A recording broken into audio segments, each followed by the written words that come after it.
नमस्कार दोस्तों जैसा कि आप सब जानते हैं डेली हम हिंदी के क्वेश्चन डिस्कस करते हैं। स्वाद की क्लास में हम हिंदी के टॉप क्वेश्चन डिस्कस करेंगे। विद एक्स्ट्रा फैक्ट सभी क्लास को ध्यान से देखिएगा, जिससे आपकी तैयारी हिंदी की और बेहतर होगी। डेली क्लास होती है इस चैनल पर स्पेशल हिंदी की, तो आप लोग डेली क्लास को ज्वाइन कीजिए एंड क्लास के अंत में बताइए कि आपके कितने क्वेश्चन सही हुए। अगर कोई क्वेश्चन आपको नहीं आता है उसे नोट डाउन कर सकते हो। जो एक्स्ट्रा फैक्ट आपको बताए जाते हैं उनको भी ध्यान से सुनिएगा, इससे आपकी तैयारी और बेहतर होगी। चलिए शुरू करते हैं आज की class. Question number first, Hindi की प्रसिद्ध रचना गोदान के लेखक कौन है? पूछा गया है गोदान जो रचना है किसके द्वारा लिखी गई है, रचनाकर्ता कौन है? तो सही उत्तर ऑप्शन नंबर ए होगा, मुंशी प्रेमचंद करेक्ट आंसर होगा। मुंशी प्रेमचंद की रचना है गोदान।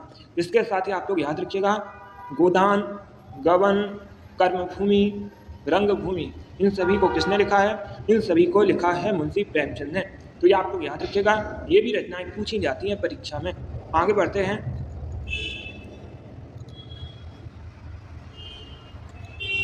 क्वेश्चन नंबर 2, जिस वाक्य में केवल एक ही उद्देश्य और विधेय हो उसे क्या कहा जाता है? सरल वाक्य, संयुक्त वाक्य, मिश्र वाक्य या आज्ञावाचक?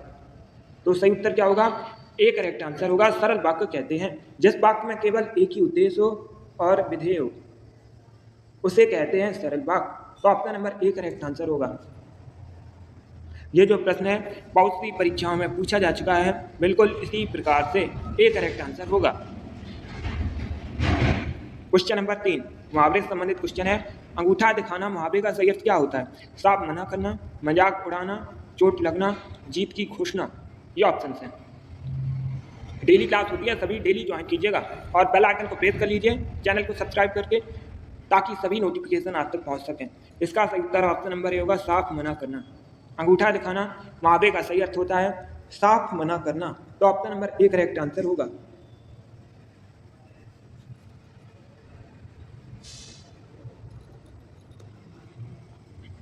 क्वेश्चन नंबर 4, पावक शब्द का संधि विच्छेद क्या होगा? ये भी कई परीक्षा में पूछा जा चुका है प्रश्न। पावक, पहली बात तो आप लोग याद रखिएगा, पूछा जाता है किसका पर्यायवाची है? जो पावक है अग्नि का पर्यायवाची होता है। ये इंपॉर्टेंट है, पूछते हैं पावक किसका पर्यायवाची है? तो आप लोग याद रखिएगा पावक अग्नि का पर्यायवाची है और पावक का संधि विच्छेद होता है पव धन अक। ये करेक्ट आंसर होगा। पावक का संधि विच्छेद होता है पव धन अक। प्रश्न नंबर 5 है, ये सभी टॉप के क्वेश्चन है। इसमें कुछ ऐसे प्रश्न भी हैं जो विभिन्न परीक्षाओं में पूछे जा चुके हैं, तो आपके भी एग्जाम में पूछे जा सकते हैं। अगर कोई क्वेश्चन आपको नहीं आता है उसे तुरंत नोट डाउन कीजिए और फिर जब आपको टाइम मिले तो उन प्रश्नों को रिवाइज कीजिएगा।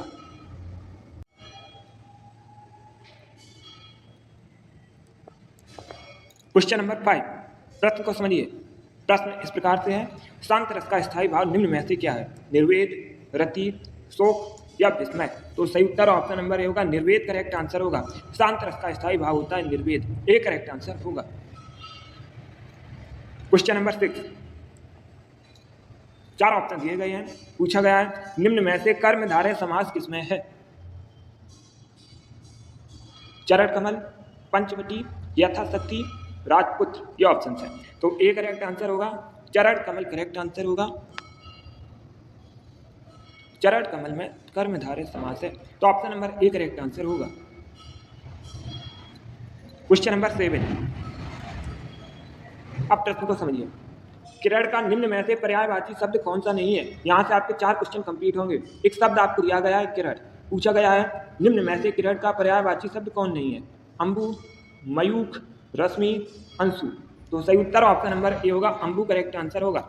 अंबु किसका पर्यायवाची है? जो अंबु है ये जल का पर्यायवाची है। इंपॉर्टेंट है, पूछा जाता है। अंबु किसका पर्यायवाची है? सभी लोग याद रखिएगा, जल का पर्यायवाची है। बाकी मयूख, रश्मि, अंशु ये सभी किरण के पर्यायवाची हैं। अलग अलग करके भी क्वेश्चन पूछ सकते हैं आपसे पूछ सकते हैं मयूख किसका पर्यायवाची है, रश्मि किसका पर्यायवाची है, अंशु किसका पर्यायवाची है। तो आप लोग याद रखिएगा ये सभी किरण के पर्यायवाची हैं। आगे बढ़ते हैं।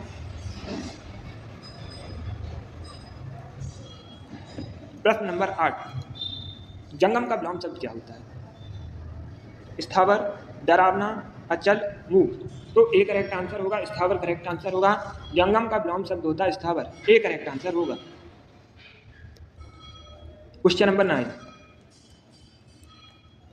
अवमान शब्द में कौन सा उपसर्ग है? परीक्षा में उपसर्ग से संबंधित भी क्वेश्चन पूछते हैं। अब शब्द आपको दिया गया है अभिमान, पूछा गया है अभिमान शब्द में कौन सा उपसर्ग है, तो ए करेक्ट आंसर होगा, अभी उपसर्ग है, ए करेक्ट आंसर होगा। बहुत अच्छे। क्वेश्चन नंबर 10, प्रसिद्ध नाटक अंधेर नगरी के लेखक कौन है? रचनाओं से संबंधित क्वेश्चन पूछे जाते हैं, ये इंपॉर्टेंट टॉपिक है, हर परीक्षा में रचनाओं से संबंधित क्वेश्चन पूछते हैं, तो इंपॉर्टेंट टॉपिक है। डेली क्लास को ज्वाइन कीजिए, तैयारी बेहतर हो जाएगी आपकी। और आज की क्लास में 15 क्वेश्चन डिस्कस करेंगे। क्लास के अंत में कमेंट बॉक्स में बताइए कि आपके 15 में से कितने क्वेश्चन सही हुए। इसका आंसर आप लोग, मतलब 15 में से कितने क्वेश्चन सही हुए, ये आप लोग कमेंट बॉक्स में जरूर बताइए। अंधेर नगरी के लेखक कौन है, तो ए करेक्ट आंसर होगा, भारतेंदु हरिश्चंद्र करेक्ट आंसर होगा। अंधेर नगरी को किसने लिखा है? भारतेंदु हरिश्चंद्र के द्वारा लिखा गया है, ए करेक्ट आंसर होगा। क्वेश्चन नंबर 11, फिर से संधि विच्छेद से संबंधित क्वेश्चन है। यशोधरा शब्द का सही संधि विच्छेद क्या होगा?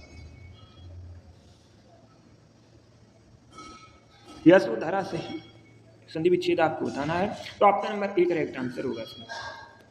यस, ए करेक्ट आंसर है। क्वेश्चन नंबर 12, जो मापा ना जा सके वाक्यांश के लिए एक शब्द क्या होता है? जिसको मापा ना जा सके उसके लिए एक शब्द क्या होता है? बहुत अच्छे, ए करेक्ट आंसर होगा, अपरमेय।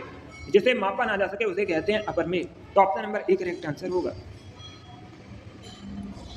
क्वेश्चन नंबर 13, फिर से रचना से संबंधित क्वेश्चन है। अब प्रश्न को समझिए। वीरों को कैसा वसंत कविता की रचना किसने की है?